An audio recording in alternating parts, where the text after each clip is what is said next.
Daphnis and Chloe, written by Longus, or Longos, during the 2nd to 3rd century CE in Greece.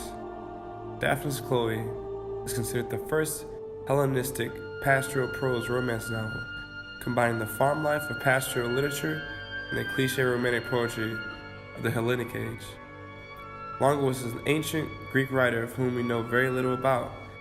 Many scholars agree he more than likely lived on the island of Lesbos, which is also the setting of this pastoral romance novel. Daphnis and Chloe is set in the Isle of Lesbos during the 2nd century CE. Its style is rhetorical and pastoral. Longus does import certain passages to show his skill for mixing romance and pastoral themes. Daphnis and Chloe tells the story of a baby boy and girl who are discovered separately, 2 years apart, alone and exposed on a Greek mountainside, taken in by a goat herd and a shepherd, respectively, and raised near the town of Mytilene. They grow to maturity unaware of one another's existence, until the mischievous god of love, Eros, creates in them an unforeseen desire for one another. Daphnis and Chloe is considered a masterpiece among early Greek romances, attracting both praise and moral disapproval from Antiquity scholars. The tale begins in a pastoral land where a shepherd, Laman, finds the exposed baby, Daphnis, suckling under a goat. The exposed baby boy carries with him a token of recognition, proving he is actually highborn. Daphnis grows up a shepherd, like his adopted father, where he meets a beautiful and young shepherdess, also exposed as a baby, with a token definition, named Chloe. This embarks the story of our ancient pastoral romance, Daphnis and Chloe. You would not believe that you're looking at a city, but an island. Some 20 miles outward lies the estate of a prosperous man, a very beautiful property. There are mountains, mother of wild things, and plains covered with fiery wheat, hills of fruit trees and vineyards. The sea dashed upon expensive beaches of soft sand. Once upon this estate a goat herd was tending the flocks. Laman was his name, and he stumbled upon a child being suckled by a goat. All around was a copse of oaks and brambles and wandering ivy and soft grass, and on the grass was lying the child. Laman was a shepherd who came across the highborn baby suckling a goat. Laman was tempted to take the tokens and leave the baby, but quickly felt shame. He carried the baby back to his home, where he would meet Laman's wife, Myrtle.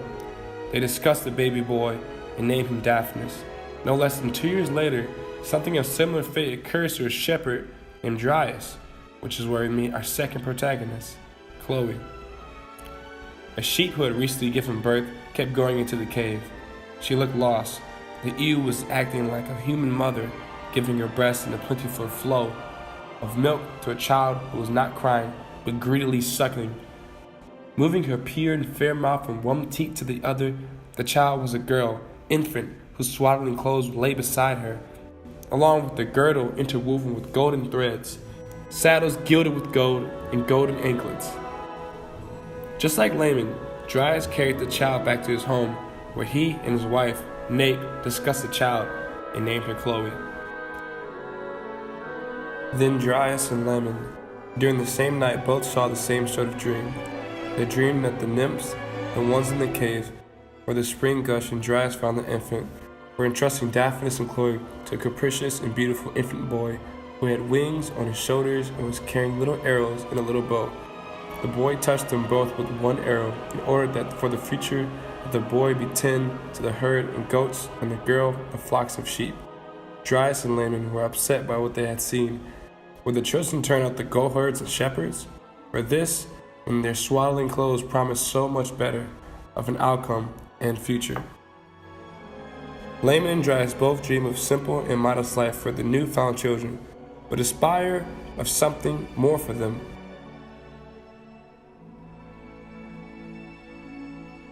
Spring was just beginning, and the flowers were at their peak in the oak groves, the meadows, and the mountains.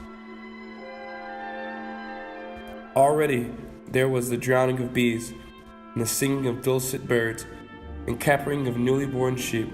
The lambs were capering about in the mountains, the bees were droning in the meadows, and the birds were singing spells over the trees.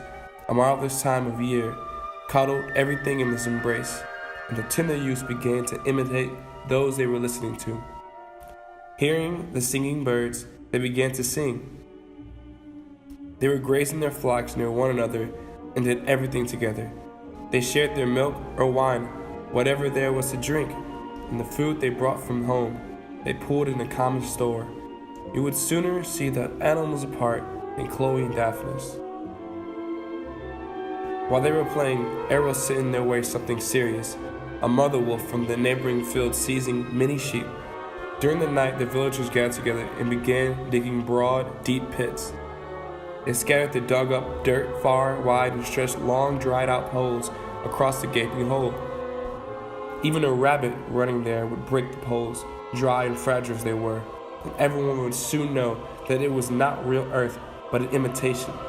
They didn't capture the wolf, for she sensed that the ground had been cunningly fabricated, and the villagers lost many goats and sheep, and among them Daphnis.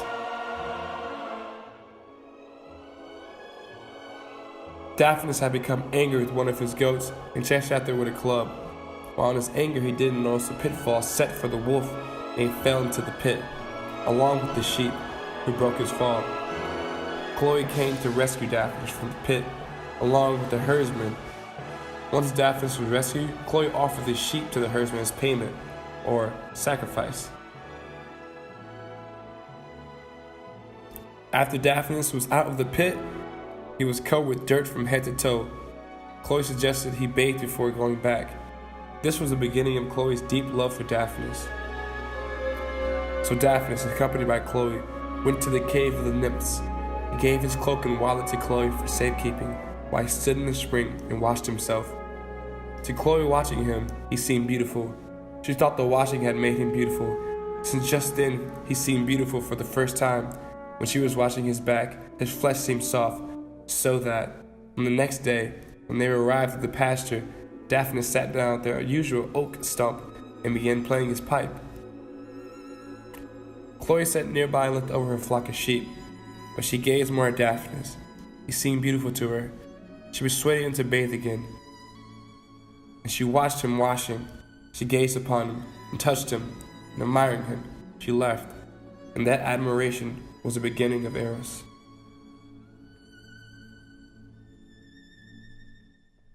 Chloe suffered and talked to herself and searched for the name of Eros.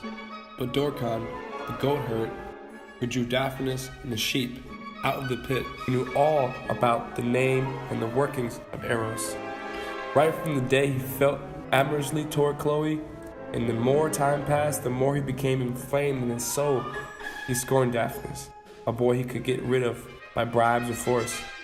Dorcon fell in a rivalry with Daphnis over who was more beautiful, and Chloe was the judge. A prize was fixed for the winner to kiss Chloe. After much admiration from Daphnis and Dorcon, Chloe did not wait another instant. Already for a long time longing to kiss Daphnis, she sprung up and kissed someone who was untaught and unskilled. Rejected and hurt, Dorcon ran away to find another avenue of Eros. Dorcon revised a plan to take Chloe away by scaring her dressed as a wolf. His plan failed badly. He was unsuspectingly attacked by dogs protecting Chloe. He was rescued by Daphnis and Chloe, then felt great shame.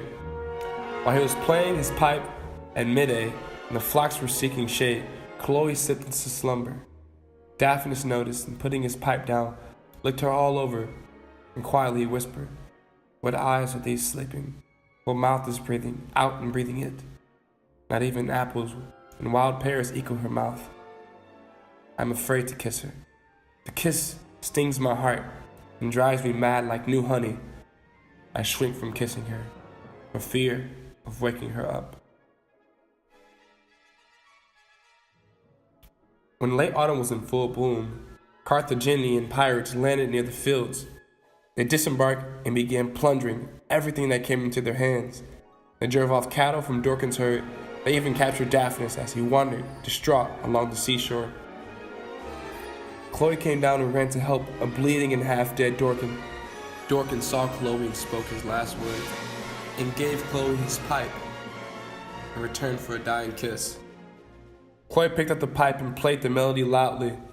Dorcon's cows heard the melody and crashed into the pirate ship. the force of their movement struck full upon the side of the ship. While the water parted beneath their impact, the ship capsized and was lost under the crashing waters. Those on board were shipwrecked. Daphnis was rescued, escaping two dangers: kidnapping by pirates and shipwreck. He emerged from the water and found Chloe on the shore laughing and crying at the same time. Daphnis, confused in how he was saved, was told by Chloe of Dorcan's fate, but left out the part of the dying kiss. They decided to honor Dorcan, who was mostly responsible for Daphnis' rescue. They joined Dorcan's relatives in burying him. They heaped much earth upon him and planted many cultivated plants and hung up the first fruits of their efforts as a sacrifice. The piteous lowing of the cows, his action serves as the cows' lament at the death of the herdsman. After Dorcan's funeral, Chloe brought Daphnis to the nymphs, leading him into their cave, where she bathed him and bathed herself for the first time, with Daphnis watching. Daphnis, seeing Chloe bathe for the first time, felt his heart ached, as if eaten away by poisons.